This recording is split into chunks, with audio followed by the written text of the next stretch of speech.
اور جو لوگ بن دیکھے اپنے پروردگار سے ڈرتے ہیں ان کے لیے بخشش اور اجر عظیم ہے۔ اور تم لوگ بات پوشیدہ کہو یا ظاہر، وہ تو دلوں کے بھیدوں تک سے واقف ہے۔ کیا جس نے پیدا کیا وہ علم نہیں رکھتا؟ وہ تو پوشیدہ باتوں تک کا جاننے والا ہے، ہر چیز سے آگاہ ہے۔ البتہ جن مشرکوں کے ساتھ تم نے عہد کیا ہو اور انہوں نے تمہارا کسی طرح کا قصور نہ کیا ہو اور نہ تمہارے مقابلے میں کسی کی مدد کی ہو، تو جس مدت تک ان کے ساتھ عہد کیا ہو اسے پورا کرو کہ اللہ پرہیزگاروں کو دوست رکھتا ہے۔ پس جب عزت کے مہینے گزر جائیں تو مشرکوں کو جہاں پاؤ قتل کر دو اور ان کو پکڑ لو اور گھیر لو اور ہر گھات کی جگہ ان کی طاق میں بیٹھے رہو۔ پھر اگر وہ توبہ کر لیں اور نماز قائم کرنے اور زکوٰۃ دینے لگیں تو ان کا رستہ چھوڑ دو، بے شک اللہ بخشنے والا ہے، مہربان ہے۔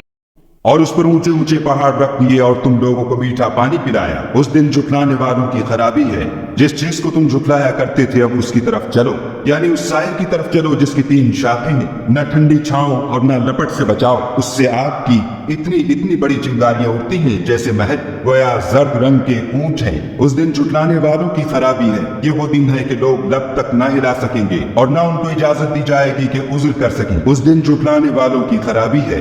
یہی فیصلے کا دن ہے جس میں ہم نے تم کو اور پہلے لوگوں کو جمع کیا ہے۔ اگر تم کو کوئی داؤں آتا ہو تو مجھ سے کر چل۔ اس دن جھٹلانے والوں کی خرابی ہے۔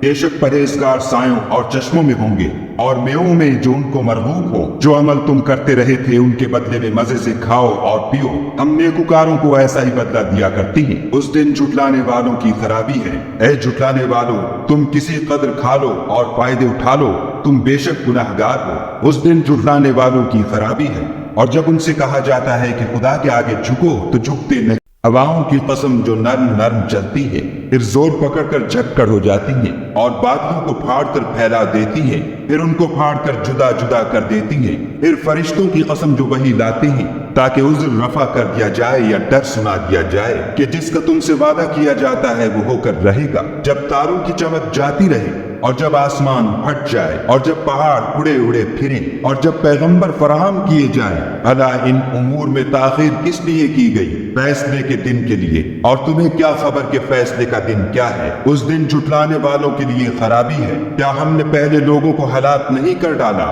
پھر ان پچھلوں کو بھی ان کے پیچھے بھیج دیتے ہیں۔ ہم گناہگاروں کے ساتھ ایسا ہی کرتے ہیں۔ اس دن جھٹلانے والوں کی خرابی ہے۔ کیا ہم نے تم کو حقیر پانی سے نہیں پیدا کیا؟ پہلے اس کو ایک محفوظ جگہ میں رکھا ایک وقت معین تک، پھر اندازہ مقرر کیا، اور ہم کیا ہی خوب اندازہ مقرر کرنے والے ہیں۔ اس دن جھٹلانے والوں کی اس کو بدکاری سے بچنے اور پرہیزگار بننے کی سمجھ دی کہ جس نے اپنے نفس کو پاک رکھا وہ مراد کو پہنچا، اور جس نے اسے خاک میں ملایا وہ نامراد رہا۔ اور رشتہ داروں اور محتاجوں اور مسافروں کو ان کا حق ادا کرو، اور فضول خرچی سے مال نہ اڑاؤ کہ فضول خرچی کرنے والے تو شیطان کے بھائی ہیں، اور شیطان اپنے پروردگار کی نعمتوں کا کفران کرنے والا یعنی ناشکرا ہے۔ اور اگر تم اپنے پروردگار کی رحمت یعنی فراخ دستی کے انتظار میں جس کی تمہیں امید ہو ان مستحقین کی طرف توجہ نہ کر سکو تو ان سے نرمی سے بات کہہ دیا کرو، اور اپنے ہاتھ کو نہ تو گردن سے بندھا ہوا یعنی بہت تنگ کر لو کہ کسی کو کچھ دو ہی نہیں، اور نہ بالکل کھول ہی دو کہ سبھی کچھ دے ڈالو، اور انجام یہ ہو کہ ملامت زدہ اور حسرت زدہ ہو کر بیٹھ جاؤ۔